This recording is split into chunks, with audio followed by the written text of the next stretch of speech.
السلام عليكم. قصة ديال اليوم قصة ديال المقتل ديال الشرطية ديال المرور بمدينة المحمدية اللي غتلقى جوج تهاميده في بيت النعاس ديالها بشوميز دونوي ديالها ود الماكياج بحال ديال العراسات، مع العلم ان الراجل ديالها كان مسافر، زائد اختفاء الزي الرسمي والسلاح الوظيفي من الدار ديالها. فشنو القصة ديال هاد شرطية المرور وعلاش قتلات بديك الطريقة وشنو السبب اللي غادي يخليها مقادة مصيبة في بيت النعاس والراجل ديالها ما كاينش، وفينا هو الزي الرسمي ديالها والسلاح الوظيفي ديالها. قصه اللي فيها بزاف ديال الاحداث وبزاف ديال الامور وبزاف ديال المعطيات. المهم بلا ما نطول عليكم، بحال ديما كنبغي نشكر المتابعين ديالي الاوفياء ديال القناه، مرحبا حتى بالناس الجداد اللي انضموا للقناه ولا شفتوني كنستحق تشجيع شاركوا عندي في القناه وضغطوا على الجرس باش يبقى دائما يوصلكم الجديد. وبلا ما نزيد نطول عليكم نركزوا في القصه نبعدوا على الصداع. مشينا. القضية ديال اليوم غتدينا لمدينة المحمدية سنة 2009 عند واحد الأسرة مغربية. هاد الأسرة كتكون من الأب والأم وجوج ديال الولاد. الصغير فيهم كان عنده 19 عام والولد الكبير سميتو رشيد وفي العمر ديالو 35 عام. رشيد كان خدام وشاد واحد البوز زوين بشركة ديال الأدوية اللي كان الحلم ديالو أنه يخدم فيها من الصغر ديالو، وهداك هو التخصص اللي كان داير. رشيد كان معروف عليه شاب خلوق داخل سوق راسو، كيبغي الخير الناس ودمار ديال بصح، ما كانش من دوك الشباب اللي غير كيدير شويه ديال الفلوس كيبدا باغي يسهر ويدور مع البنات ويخسر الفلوس هنا ويخسر الفلوس هنا. لا، رشيد كان كيعرف غير يخدم ويجمع الفلوس. فهاد الفتره من حياته، يعني فاش وصل الثلاثينات من العمر ديالو، قدر انه يدير واحد الحاجه اللي ولات صعيبه بزاف على الناس يديروها في هاد الوقيته، واللي هي انه يشري الدار ديالو بلا كريدي وبلا ريبه وبلا بنكه. المهم رشيد في هاد الوقيته بدا كيفكر يكمل نص دينو ويتزوج ويدير اسره ويدير وليدات ويعيش حياته فحالو فحال اي شاب، حيت الحمد لله خدام مزيان ومستقر، وحتى الدار اللي كانت عائق قدامه وراه دارها بلا كريدي. رشيد بالصدفه واحد النهار غادي يتعرف على واحد البنت سميتها سعاد وفي العمر ديالها 30 عام، ساكنه وخدامه شرطيه مرور اولا بوليسيه ديال سيركيلاسيون في مدينه المحمديه. رشيد مجرد ما شافها هضر معها حس بانها بنت معقوله وزوينه وظريفه، هي كانت زوينه شكلا واي شاب يتمناها.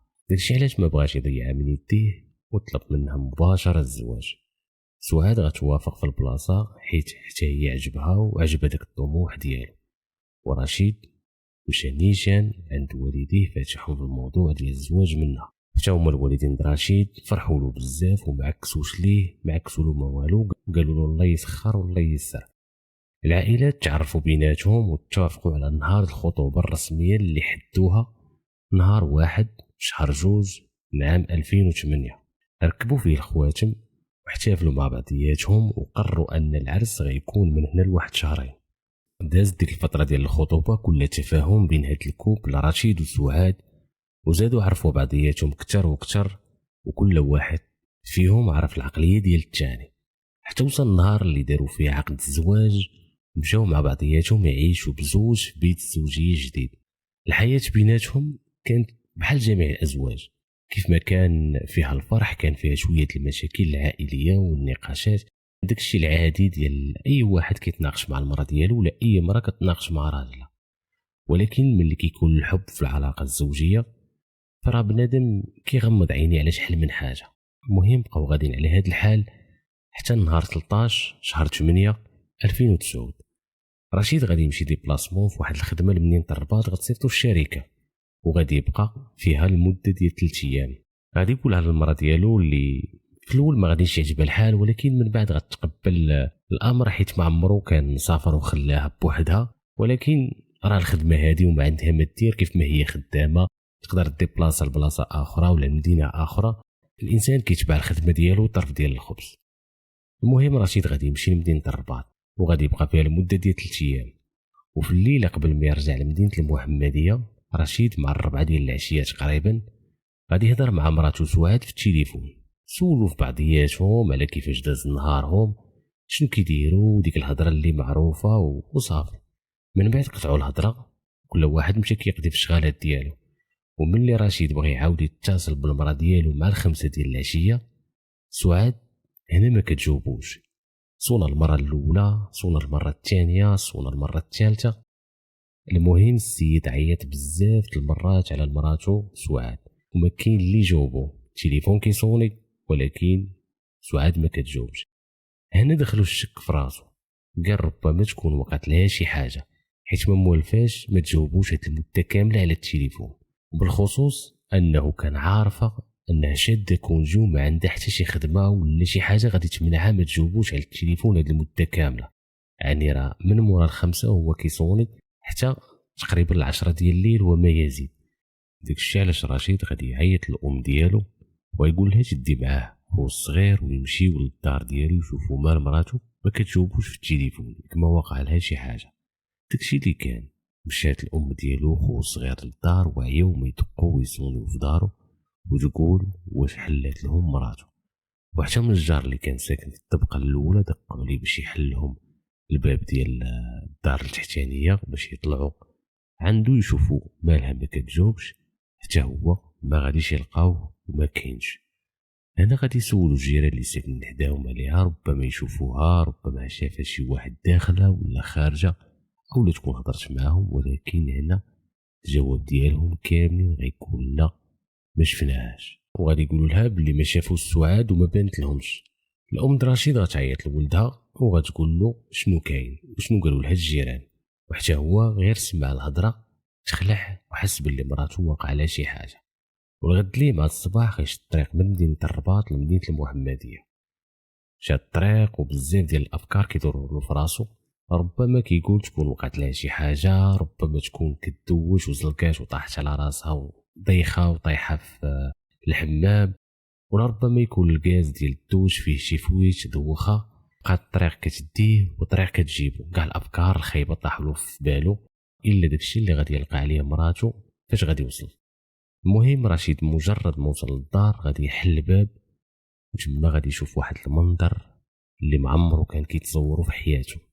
في بيت النعاس ديالو غتبان له مراته سعاد فوق الناموسيه لابسه شوميز دونوي ودايره الماكياج ومقتوله.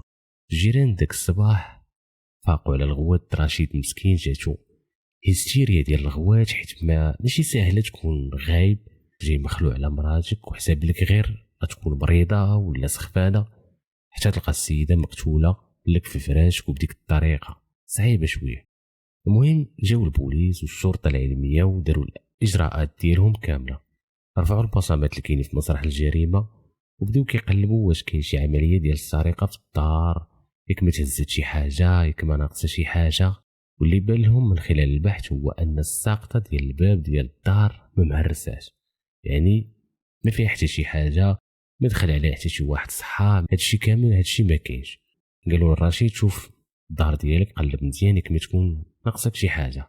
رشيد اول حاجه غادي يقلب والذهب ديال مراته سعاد وشي فلوس كان حاطهم غادي يلقاهم في البلاصه ديالهم ما تسرقوش، ولكن اللبسه والسلاح ديال سعاد تهز من الدار. هادشي اللي غادي يخلي اصابع الاتهام توجه مباشره لرشيد، خصوصا القضيه فيها اختفاء الزي الرسمي والسلاح الوظيفي، وهادشي غادي يخلي استنفار امني كبير على هاد القضيه، وخاص ضروري يطلق السلاح الوظيفي وصاحب الفعل في اقرب وقت. وهنا الاسئله اللي كانت مطروحه هو كيفاش مراته تقتلت حتى هو سافر على رشيد. وعاد زيد على هادشي السيده مقاده وجهها بمكياج اللي كيديروا في العراسات ولابسه حوايج ما يمكنش اللي تلبسهم الا ومعها راجله لابسه شوميز دونوي، يعني نتوما عارفين. وهادشي علاش البوليس كانوا شاكين في رشيد اللي هو اللي قتل المرا ديالو. المهم البوليس غادي ينقلوا الجثه ديال سعاد للطب الشرعي والتحقيق بقى مستمر مع رشيد وخوه الصغير والام ديالو. الام ديالو وخوه الصغير كيقولوا بلي هما ما عندهم حتى شي علاقه بهادشي، واللي وقع هو غير رشيد عيط لهم وطلب منهم يمشيو يطمنوا على مراته حيت ما كتجاوبوش في التليفون. البوليس هنا بداو كيحققوا مع الجيران حتى هما قالوا ما شافوهاش وما سمعوا حتى شي غوات ولا خبيط عندها في الدار، حيت كون سمعوا شي حاجه كانوا ضروري غادي يعيطوا للبوليس يجيو يشوفوا شنو كاين وشنو واقع. في نفس الوقت البوليس بقاو كيحققوا مع رشيد حيت كان اول شخص يدخل للدار ويكتشف الجريمه. رشيد نفس الهضره اللي كيقول البوليس اليوم كيقولها لهم غدا، كيقول لهم اودي انا خليت مراتي بخير، مشيت سافرت واحد 3 ايام لمدينه الرباط، كنت كنهضر معها بالتليفون حتى غادي تقطع الاتصال بيناتنا، غادي نعيط للوالده ديالي، غادي نعيط للام ديالي وخويا الصغير يمشيو يشوفوا، ما غتجاوبهم التليفون، ما غتسول الناس، حتى شي واحد ما غادي يعطيهم راس الخيط. اضطريت انني نجي، فاش دخلت حليت الباب لقيت مراتي هكا. وليت غنمشيو للشركه اللي خدام فيها رشيد باش يتاكدوا من الهضره ديالو ومن الكلام ديالو. الشركه اللي خدام مع رشيد غتقول لهم باللي هي صيفطات رشيد مده ديال 3 ايام لمدينه الرباط، وهما اللي فرضوا عليه انه يبقى هاد المده كامله تما. يعني ماشي هو اللي بغى يبقى ديك 3 ايام، بالعكس هو في الاول ما كانش باغي يبقى، ولكن هما فرضوا عليه انه يمشي لمدينه الرباط حيت كانت عندهم واحد الخدمه وكان خصو يدوز واحد الفورماسيون. البوليس هنا ما لقاو حتى شي خيط يتبعوه، وبقاو كيتسناو نتيجه الطب الشرعي، حيت لا رشيد ولا الام ديالو ولا الاخ ديالو الصغير ولا حتى الجيران ما لقاو عليهم حتى شي دليل. بقاو كيتسناو نتيجه ديال الطب الشرعي. غتخرج نتيجه ديال الطب الشرعي واللي كانت مثابه صدمه للناس وخاصه رشيد، حيت داكشي اللي كان فيه ما قدرش رشيد يستوعبه، حيت كيمس الشرف والكرامه ديالو. الطب الشرعي كيقول باللي الليله اللي توفات فيها ولا اللي تقتلت فيها سعاد من غير انها مطعونه كانت في علاقه جنسيه مع شي شخص. كيفاش دارت لها وراجلها مسافر العلم لله. رشيد صدم بزاف وما استوعبش الامر، كيفاش مراته كانت كتخونو وما عمرو حس بشي حاجه كتبين هادشي، وحتى من التعامل ديالها معاه كان مزيان وما كانش عندهم مشاكل اللي يخليوها توصل معاه حتى لهاد الدرجه ديال الخيانه. البوليس من خلال التحقيقات ديالهم قدروا يعرفوا بزاف ديال الناس كانوا كيزوروا رشيد في الدار ديالو، سولوا عليهم كاملين، بحثوا عليهم كاملين، واخا يكون جا عندهم غير مره، ولكن كان مهم انهم يعرفوا شكون هما. من بين هاد الناس كان كيجي عنده واحد الصديق ديالو سميتو محمد، كان كيجي عنده بزاف. هاد محمد راجل مزوج كيبغي مراته حتى هي كتبغيه وعايشين حياه بخير. المهم كان راجل ميسور الحال، كان خدام مع رشيد في الخدمه ديالو. غادي يعيطوا عليه البوليس، هاد محمد بداو كيحقوا معاه وسولوه على نوع العلاقه اللي كتربطو مع رشيد وحدود العلاقه اللي كانت بينه وبين سعاد مرات رشيد، واش كان كيهضر معها ولا لا. خصوصا حنا كنهضروا على سعاد انها دارت علاقه جنسيه مع شي شخص، شكون هو هذا الشخص مازال ما معروفش لحد الان. ولكن هاد محمد غيقول لهم باللي هو ورشيد صحاب كيحترموا بعضياتهم وكيتعاملوا بحال خوت، ولكن سعاد كتبقى مرات صاحبه وعليه بافتقار وما عنده بها حتى شي معرفه شخصيه. قال لهم انني ما عمرني هضرت معها، ما عمرني دوزت معها في شي امور بيني وبينها، ما عنديش نمره ديال التليفون ديالها، وهذا الشيء راه حشومه وانا ما نقدرش نديرو.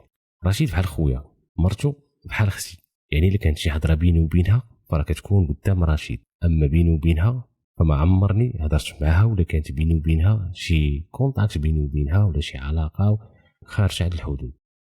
طبيعه الحال البوليس غياخذوا الهضره ديالو بعين الاعتبار، ولكن ما غاديش يحبسوا غير بهاد الهضره اللي قالهم وغادي يتيقوا، بالعكس بقاو كيسولوا كيقلبوا كيبحثوا ورا كاع المشتبهين تحت المجهر ديالهم، رشيد، الام، خوه وصاحبه.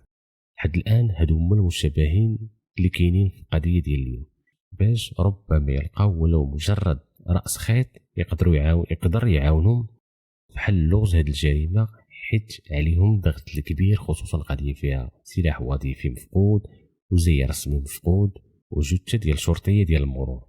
في هاد الوقيته ديال التحقيق البوليس قدروا يعرفوا بزاف ديال المعلومات من عند الناس ومن عند الجيران، ومن بين هاد المعلومات كانوا البلايص اللي كان كيخرج لهم رشيد والضحيه سعاد مع بعضياتهم. وبالضبط كان واحد المطعم عائلي كيمشيو له مره كان كيمشي له رشيد مع مراته في كل ويكاند تقريبا.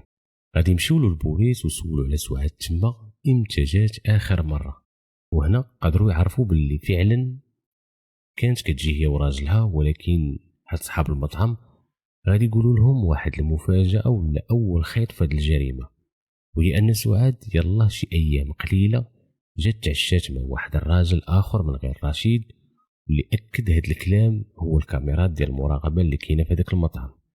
كتبان لهم فيها سعاد مع واحد الراجل كتعشى هي وياه، وكيبان عليهم فرحانين وناشطين وعايشين الحياه. اذا هنا بدات كتوضح شويه الجريمه. دابا بقى خاص البوليس غير يعرفوا شكون هو داك السيد اللي كتعشى معاه سعاد في المطعم وشنو علاقته بها. البوليس غادي يعيطوا لرشيد وغاديين يوريو الصوره ديال هذاك السيد اللي مع مراته في المطعم. هنا رشيد غير شافو اللون د وجهو تبدل من كثره الصدمه، مبقاش قادر يهضر. والجواب هو قال لهم رشيد داك السيد سميتو حميد وكيجيني من العائله، كيسكن في بير جديد وهو ولد عمي. تخيلوا معايا نتوما رشيد هاد الصدمات متابعين اللي لقاهم رشيد ورا الموت ديال مراته. اش جاب ولد عمو لسعاد مراته؟ من امتى هادشي كيوقع ورا ظهرو وهو ما جايب الدنيا خبار؟ هنا البوليس غادي ينسقوا مع الدرك الملكي بمدينه البير جديد. مدينه البير جديد حاليا تابعه النفوذ ديال رجال الامن، ولكن في 2009 كانوا مازال تابعين رجال الدرك الملكي. المهم رجال الدرك الملكي غيستدعيو حميد وغادي يسلموه للبوليس ديال مدينه المحمديه، وبداو كيحققوا معاه كيسولوه واش كيعرف سعاد وفين اخر مره شافها. غيجاوبهم وغيقول لهم بلي اخر مره جات عينه في عينها كانت ورا عرسها مع ولد عمو، يعني النهار اللي كان مشى عندهم بارك ليهم، ومن تما ما عاود شافها ولا شافته. البوليس عارفينه كذاب، خلاو كذب الكذبه وتيقه حتى كمل على خاطره. عاد واجهوه بتسجيلات ديال الكاميرا اللي كانت في المطعم واللي ما كانش ضارب ليه الحساب وما عمره فكر فيه. والبوليس غطى عليهم الفكره يقلبوا حتى في هذوك البلايص. من بعد ما زيروه مزيان وعرفوا كيفاش يطيحوه، خصوصا فاش قالوا ليه باللي غادي ياخذوا منه عينه من السائل المنوي ديالو باش يحرطوه على المختبر ويديروا الخبره والتطابق ديالو مع العينه اللي تلقات في الرحم ديال سعاد. هنا حميد خاف وغادي يعترف باللي هو اللي قتل سعاد، ولكن قبل ما يعترف بتفاصيل ديال الجريمه البوليس قدروا يعرفوا البلاصه اللي كان مخبي فيها الزي الرسمي والسلاح ديال سعاد، حيت كانت اهم حاجه في هذه الجريمه. وفاش غادي يسولوه على السبب اللي خلاه ياخذ سلاح واللبسه غادي يقول لهم انه كان باغي يوهمهم انها عمليه سرقه ويخليهم يفكروا في حوايج اخرين كيتعلقوا باستقرار الامن ويبعد على راسو التهمه. وهنا حميد غيبدا يعاود تفاصيل الجريمه ديالو اللي غادي تكون صدمه لا للبوليس ولا الرشيد. غادي يقول لهم انه هو وسعاد كانوا كيعرفوا بعضياتهم قبل ما تزوج بولد عمو، ولكن ملي تعرفت على رشيد وفضلاتو عليه حيت هو كان خدام احسن منه كيتخلص مزيان وعنده الدار وعنده حتى الطوموبيل. طبيعه الحال هاد العلاقه اللي كيعاود عليها حميد ما كانش في خبار رشيد. رشيد وسعاد تزوجوا مع بعضياتهم وهو ما قدرش يتقبل كيفاش رشيد يكون احسن منه ويتزوج بها. وهنا الحق خلاه يقدر ولد عمو اللي كان كيعاملو فحال خوه ويعاود يجدد العلاقه ديالو مع سعاد اللي غادي تدوم واحد الفتره وتوصل بيناتهم الى علاقه غير شرعيه في بيت الزوجيه ديال رشيد وفي قلب دارو وفي وسط بيت الناس ديالو. النهار اللي غتوقع فيه الجريمه حميد مشى للدار عند سعاد اللي كانت مقاده وموجده راسها وكتسناه. في نهايه ديال السهره ديالهم سعاد غتقول لحميد باللي هذه اخر ليله غادي يعاودوا يتلاقاو مع بعضياتهم وهذه سهره الوداع، وباللي ما بقاش قادره تخون رشيد وعلاقتهم غتحبس هنا. حميد كيف قلت لكم كان انسان خبيث ما بقاش فيه ولد عمو، كان باغي يبقى مع سعاد اللي حتى هي من بعد كاع داكشي اللي دارت عاد ولات كتحس بالذنب من جهه راجلها، ولكن النيه وقله النيه ما كيتلاقاوش. حميد بقى كيقول لها لا وانا ما نقدرش نتفارق معاك وديك الهضره الخاويه. وملي عرفها كتهضر بالصح ومصر على كلامها بلا ما يحس مشى كيجري للكوزينه وهز الجنويه ورجع لبيت الناس وبدا كيهدد فيها كيقول لها لا تفارقتي معايا غادي نصفيها لك ولا نصفيها لراسي. في لحظه غضب سعاد هزت يديها وغادي تصرفقوا وتما فين غادي تسدوا ليه العينين وما تقبلهاش انها تضربه وغادي توقع الجريمه. حميد شد الجنويه غادي يدوز عليها باش يغطي على الجريمه ديالو ويموه البوليس، هز لها اللبس ديالها والسلاح ومشى بحاله. المهم المحكمه من بعد مده طويله في التحقيق تاكدوا بلي حميد ما عنده حتى شريك في الجريمه ديالو ونفذها غير بوحدو، حتى من السلاح والزي الرسمي ديال سعاد ما تستعملوا في حتى شي حاجه. وهنا غادي يصدر في حقه حكم بالاعدام. وهنا غادي نكون وصلنا للنهايه ديال القضيه ديال اليوم. وما تنساوش تعطيو الراي ديالكم في التعاليق، ومع السلامه، نتلاقاو ان شاء الله في قصه جديده.